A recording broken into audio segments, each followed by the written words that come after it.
And we have a big headline for you. Shams reporting Kyrie has requested a trade. Additional reporting from Shams. The Lakers, the Suns, and the Mavericks have emerged as, quote, potential suitors for Kyrie. Nick, what was your reaction specifically to this list of suitors? Well, the Suns are the only surprise to me. The moment this happened, I said to you in the office upstairs, I knock as you ask me to, you welcome me. I say, please come in. Exactly. And I said, Mr. Wilds, did you see the Kyrie news? And you said, yeah, good for your Lakers. I said, the Mavs might be involved. I think Christian Wood and Tim Hardaway Jr. for Kyrie is on the board. And I think it gives the Nets some of the size they wanted in Christian Wood. And for the Mavs, it raises their upside, but man, it's a risk. And I do think that the Mavs have to be careful in both directions, though, Brew. Careful in that don't create a toxic environment around Luka, but also careful and don't make Luka think we're sitting on our hands.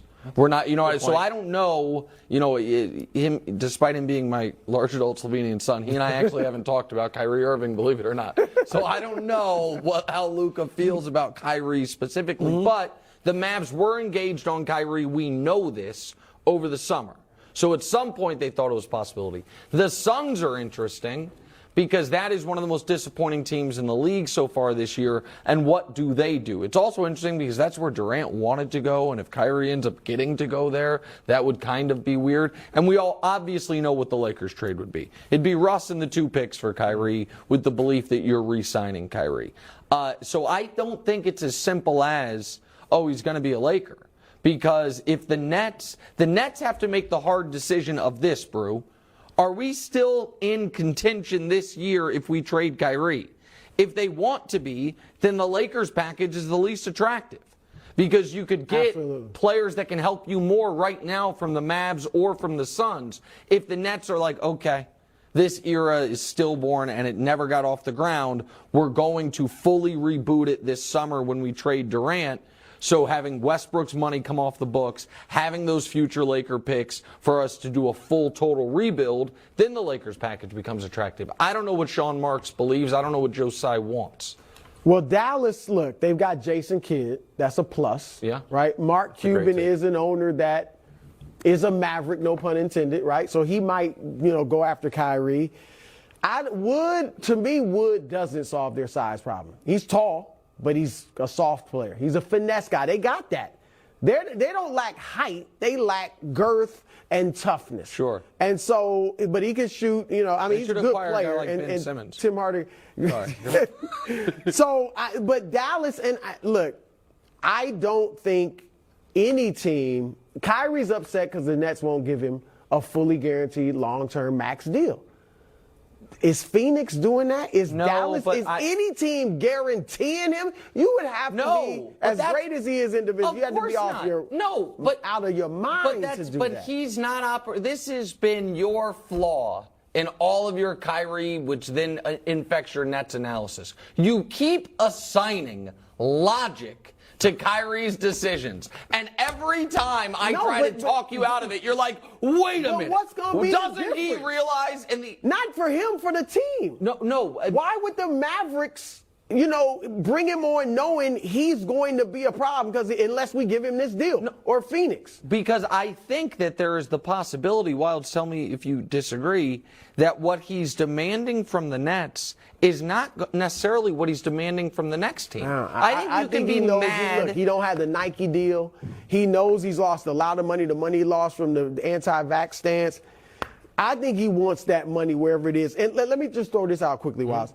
Phoenix, again, why they would do this, I'm not sure. But how about Kyrie and Nick Claxton, he's playing really well. He looks like a young Jared Allen. For Chris Paul and DeAndre Ayton. And now I go to Kevin Durant and say, Chris Paul and DeAndre are playing with you. Why would Phoenix do that? Well, DeAndre is not engaged. Yes, but he still has trade value elsewhere in the league. Well, Claxton is a good player. Claxton's good. No. And you get Kyrie. CP3 is older. He's not as effective as he used to be. No, I understand that, but I don't think that makes I think that makes the Suns worse rather than better. But if you don't include Chris Paul, you're going to have Kyrie, Devin Booker, and Chris Paul on the same on the floor at the same time? It's fun. You're not winning anything. Well, no, I'm not saying you don't include Chris Paul. What I'm saying is this: maybe the Suns trade is Chris Paul for Kyrie. See, I think that's interesting. That one's Chris Paul, interesting. KD?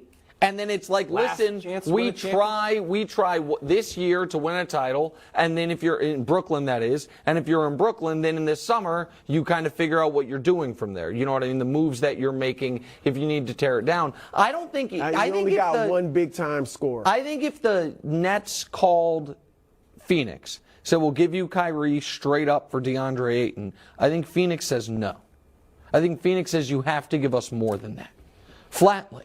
I think because DeAndre Ayton, even if he's not fitting there, we know there are teams. Somebody signed him to the max contract this summer. I forget who it was. Was it Detroit? Whomever it was. And then the Suns ended up matching it. Right. So there are teams out there that value DeAndre Ayton in a way that I'll throw something else in with Kyrie and Claxton.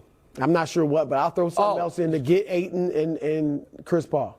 I would do that if I'm the Nets. We now, though, if we think this era is over, can I give you some context?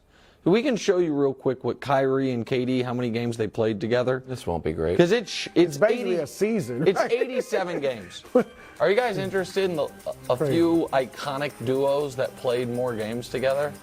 Oh, guys, who can forget these pairings? Can we show it, please? These are some of my favorite. Stephon Marbury and Kevin Garnett. That was a good. It was for 2 years. It could have been great. AI and Melo played more games together. Steve Nash and Jason Kidd played more games together. And then my personal favorite, the Human Highlight Reel and Moses Malone played 3 times as many games together.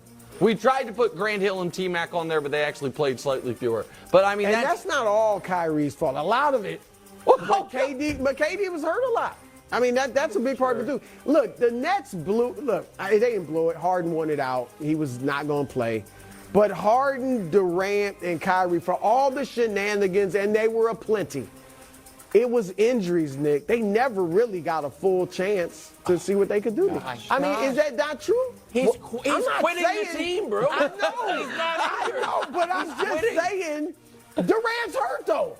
The injuries have been a huge factor. Well, if we're going to talk about the Harden piece of this, I will say this, and I don't know, listen, Kyrie I'm not going to sign logic to him because he's acted so illogically, so who knows if this would have impacted him at all.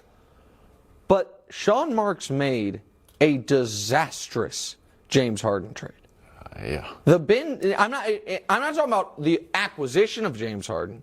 I'm talking about trading him for Ben Simmons. And yeah, you got a couple picks, but that's the other, kind of elephant in the room for the Nets is their big trade deadline move they were planning on, I think, was quietly shopping Ben Simmons to try to get out of that disaster of a contract. Do you think that's still on the board? Taking him. No? No way. Well, I don't. No, I can't see it. Can you see it? No, I mean, I think you would have to attach assets to it. I don't think Kevin Durant. Well, no, but like draft picks. Like I think that you could maybe get a team to take it on 4 draft picks, which is why maybe they need extra draft picks. I never say never, but I just at some Sean Marks makes a mess. He's like, all right, I got to clean this mess up, and then he makes another mess. Like now I have to clean this mess up. He's been there since the Prokhorov era, and it's just gotten worse and worse and worse. And poor Kevin Durant's championship window is shrinking. How can we get Luka a championship? How can we get LeBron a championship? Man, how can we get KD a championship? I want Kyrie to stay now. They've got a chance. Look, like I said, I think he's still going to be with that. But Phoenix is intriguing. If I'm the Nets, I'm coming out hard. I'm not playing the victim role. I'm taking it to Phoenix.